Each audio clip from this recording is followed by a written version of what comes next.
Hello दोस्तों, welcome to my YouTube channel new Indian coaching centre में आपका स्वागत है।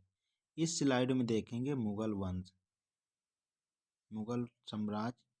इस टॉपिक से किसी भी एग्जाम में एक या दो क्वेश्चन पूछे जाते हैं। जैसे एसएससी जीडी एग्जाम होने वाले हैं तो इस टॉपिक से एक या दो क्वेश्चन पूछे जाएंगे। ये RPF, railway, SSC, MTS, UPSI, UP police, इन परीक्षाओं के लिए इस टॉपिक से ये दो क्वेश्चन पूछे जाएंगे। तो देखते हैं मुगल वंश। मुगल वंश में मुगल साम्राज्य के बारे में बात करेंगे। मुगल वंश में हम बाबर के शासन के बारे में बात करेंगे। तो बाबर का शासन कब से कब तक।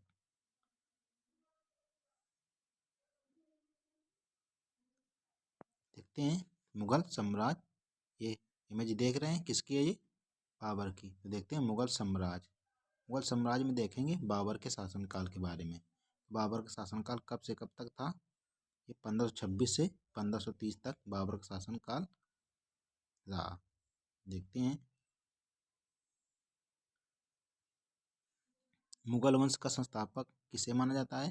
तो बाबर को मुगल वंश का संस्थापक माना जाता है। बाबर तुर्क एवं सुन्नी मुसलमान था। देखते हैं बाबर का जन्म कब हुआ था? तो फरवरी 1483 में बाबर का जन्म हुआ। कहाँ पे? फरगना, जो कि अफगानिस्तान में है। अफगानिस्तान की राजधानी क्या है? काबुल।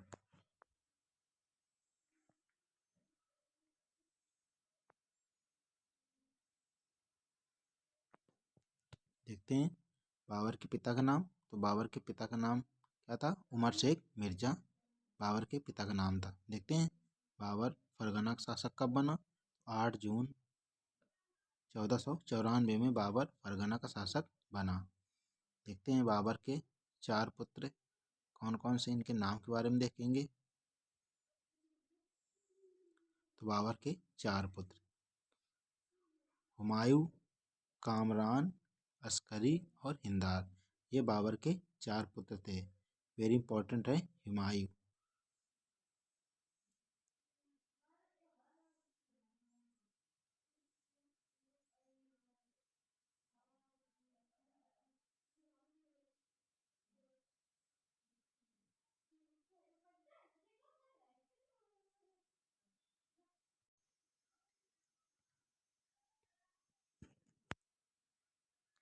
देखते हैं बाबर द्वारा धारण की गई उपाधियां। तो देखते हैं बाबर ने बादशाह, मिर्जा, गाजी और बादशाह की उपाधि धारण की थी।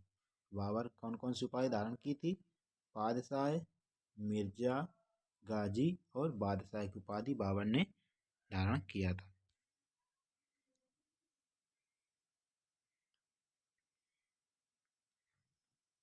बाबर की उपाधि से ये एग्जाम में क्वेश्चन बनते हैं। देखते हैं बाबर ने भारत पर कितने बार आक्रमण किया? तो बाबर ने भारत पर 5 बार आक्रमण किया।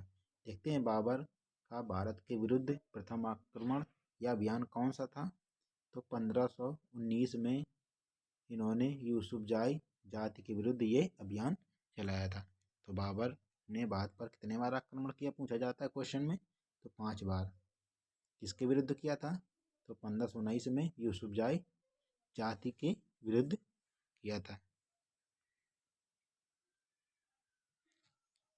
देखते हैं इस अभियान में बाबर ने बाजौर और भैरा को भेरा को अपने अधिकार क्षेत्र में कर लिया था। तो इस अभियान में बाबर ने बाजौर और भेरा को अपने अधिकार में कर लिया था। देखते हैं बाबर द्वारा लड़े गए युद्ध। बाबर द्वारा लड़े गए 4 युद्ध वेरी इंपॉर्टेंट हैं। देखते हैं कौन कौन से 4 युद्ध हैं। पानीपत का प्रथम युद्ध, खानवा का युद्ध, चंदेरी का युद्ध और घाघरा का युद्ध।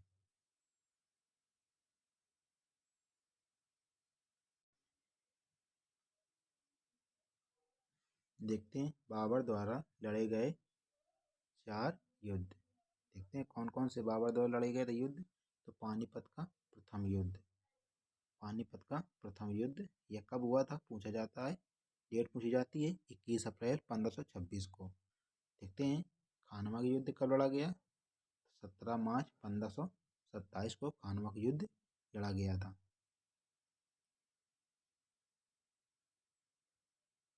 देखते हैं चंदेरी युद्ध, डेट पूछ जाती है 29 जनवरी 1528 को चंदेरी का युद्ध बाबर ने लड़ा था। देखते हैं घाघरा का युद्ध कब हुआ था। 6 मई 1529 को। ये 4 युद्ध बाबर के वेरी इंपॉर्टेंट है एग्जाम की दृष्टि से। कौन कौन से। पानीपत का प्रथम युद्ध 21 अप्रैल 1526 को हुआ था। खानवा का युद्ध 17 मार्च 1527 को।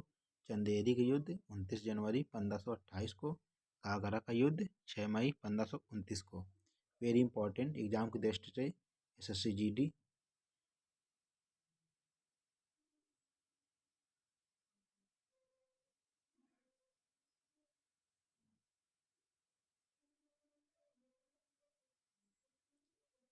देखते हैं इन चारों युद्धों में बाबर की जीत हुई थी। इन चारों युद्धों में बाबर विजयी रहा। देखते हैं इन चारों युद्धों को याद करने की ट्रिक कौन सी है। पानी पीकर, खाना खाकर, चंदेरी चली, घाघरा पहनकर। वेरी इंपॉर्टेंट है ये ट्रिक एग्जाम की दृष्टि से। देखते हैं पानी पीकर मतलब पानीपत का प्रथम युद्ध। खाना खाकर मतलब खानवा का युद्ध।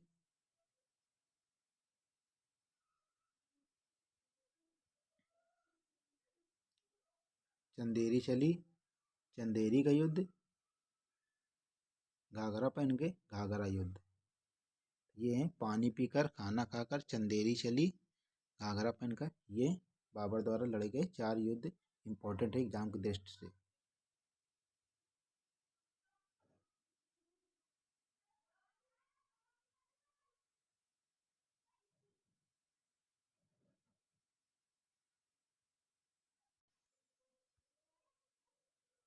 देखते हैं पानीपत का प्रथम युद्ध कब हुआ। 21 अप्रैल 1527 को, 26 को, सॉरी 21 अप्रैल 1526 को यह युद्ध हुआ। देखते हैं किसके मध्य में लड़ा गया था। बाबर और इब्राहिम लोदी के मध्य यह युद्ध लड़ा गया था। इसमें बाबर, इस युद्ध को बाबर ने जीता था। देखते हैं इब्राहिम लोदी हार गया था इस युद्ध में।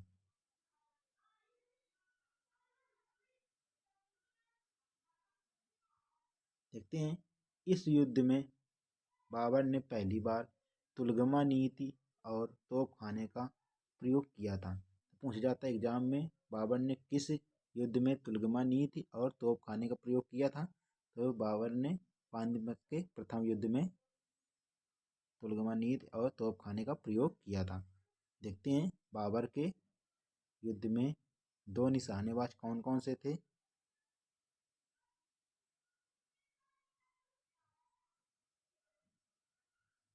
तो देखते हैं बाबर के 2 निशानेबाज कौन थे पानीपत के प्रथम युद्ध में। उस्ताद अली और मुस्तफ़ा अली, ये बाबर के 2 निशानेबाज थे। एग्जाम की दृष्टि से वेरी इंपॉर्टेंट है SSC-GD।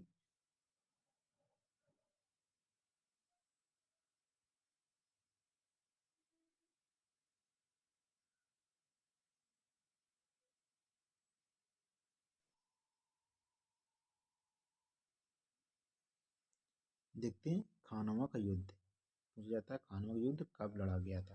तो डेट पूछी जाती है तो कब लड़ा गया था। 17 मार्च 1527 को यह युद्ध लड़ा गया था। तो खानवा युद्ध कब लड़ा गया था। 17 मार्च 1527 को। देखते हैं यह युद्ध किसके किसके मध्य लड़ा गया था। यह युद्ध बाबर और राणा सांगा के मध्य यह युद्ध लड़ा गया था। इसमें बाबर विजयी रहा और राणा सांगा इस युद्ध में हार गया। देखते हैं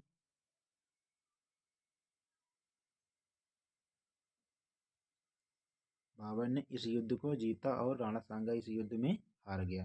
देखते हैं इस युद्ध के बाद बाबर ने कौन सी उपाधि धारण की थी। गाजी की उपाधि धारण की थी। पूछा जाता है बाबर ने किस युद्ध में गाजी की उपाधि धारण की थी। तो खानवा के युद्ध में गाजी की उपाधि बाबर ने धारण की थी।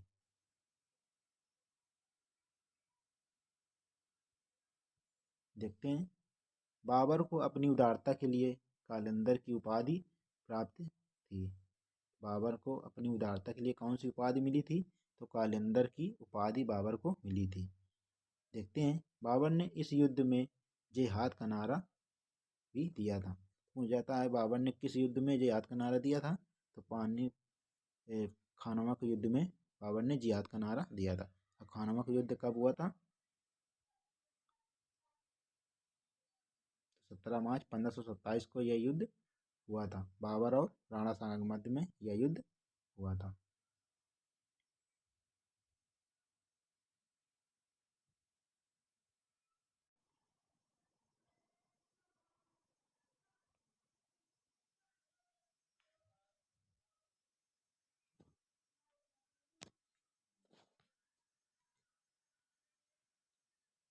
देखते हैं चंदेरी का युद्ध। चंदेरी का युद्ध कब लड़ा गया? तो देखते हैं चंदेरी का युद्ध कब लड़ा गया। 29 जनवरी 1528 को यह युद्ध लड़ा गया। देखते हैं चंदेरी का युद्ध 1528 में लड़ा गया। तो देखते हैं किसके किसके मध्य में यह युद्ध लड़ा गया। यह युद्ध बाबर और मेदिनी राय के मध्य में यह युद्ध लड़ा गया। किसके मध्य में लड़ा गया था? बाबर और मेदिनी राय के मध्य यह युद्ध लड़ा गया। इस युद्ध में भी बाबर जीत गया और मेदिनी राय हार गया। देखते हैं आगे। इस युद्ध में भी बाबर ने जिहाद का नारा दिया। हो जाता है बाबर ने जिहाद का नारा और किस युद्ध में दिया था? तो चंदेरी के युद्ध में बाबर ने जिहाद का नारा दिया था। बाबर का पूरा नाम क्या था? जहीरुद्दीन मोहम्मद बाबर इसका पूरा नाम था। बाबर कहाँ का शासक था? फरगना का शासक था।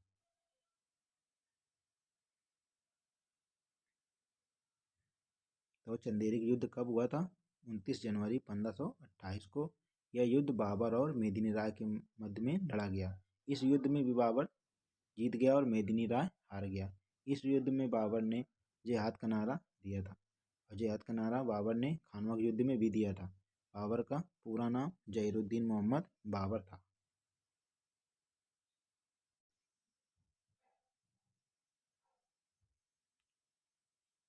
देखते हैं बाबर ने घाघरा के युद्ध को भी जीता था। देखते हैं बाबर ने घाघरा युद्ध कब लड़ा था? तो 6 मई 1529 को बाबर ने घाघरा का युद्ध लड़ा था। देखते हैं यह युद्ध किनके मध्य हुआ था? बाबर और अफगानों के मध्य में यह युद्ध लड़ा गया। तो बाबर और अफगानों के मध्य में यह युद्ध लड़ा गया था। इस युद्ध में भी बाबर जीत गया और अफगानों की हार हुई।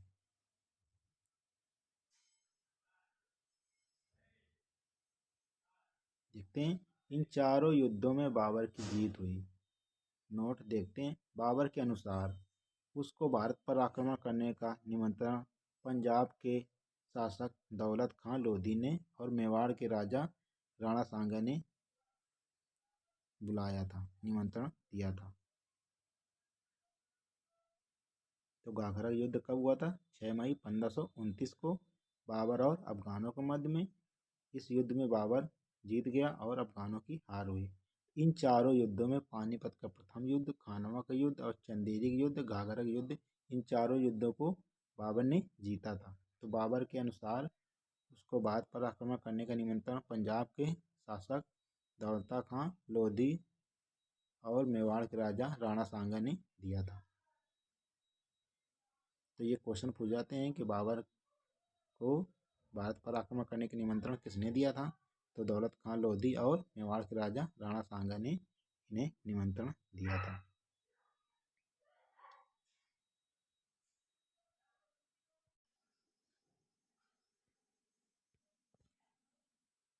देखते हैं नोट। बाबर ने अपनी आत्मकथा बाबरनामा की रचना की थी। देखते हैं बाबरनामा में बाबर ने बागों और योजनाओं का वर्णन किया।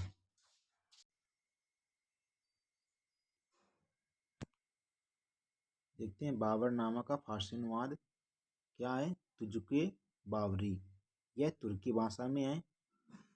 अब्दुल रहीम खाना ने इसे फारसी भाषा में अनुवाद किया था।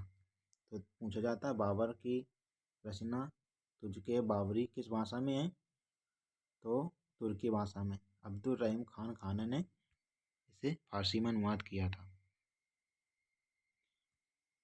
देखते हैं बाबर की मृत्यु। तो बाबर की मृत्यु क्वेश्चन पूछा जाता है कि बाबर की मृत्यु कब हुई थी।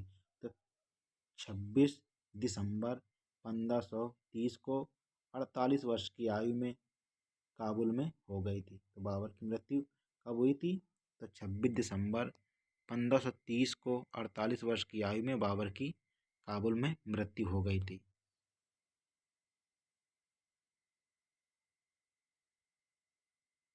देखते हैं क्वेश्चन पूछा जाता है कि बाबर को पहले काबुल में दफनाया गया था।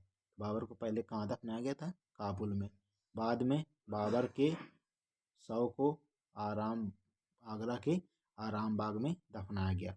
तो क्वेश्चन एग्जाम में बनता है कि बाबर को पहले कहाँ पे दफनाया गया था। तो पहले काबुल में दफनाया गया था। बाद में कहाँ पे लाया गया। तो आगरा के आराम बाग में बाबर को दफनाया गया था।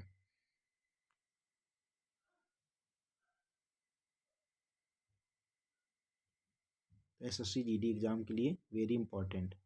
ऐसी ऑथेंटिक वीडियो देखने के लिए new Indian coaching centre YouTube channel को सब्सक्राइब एंड लाइक करें। मिलते हैं नेक्स्ट स्लाइड पे। तब तक के लिए जय हिंद।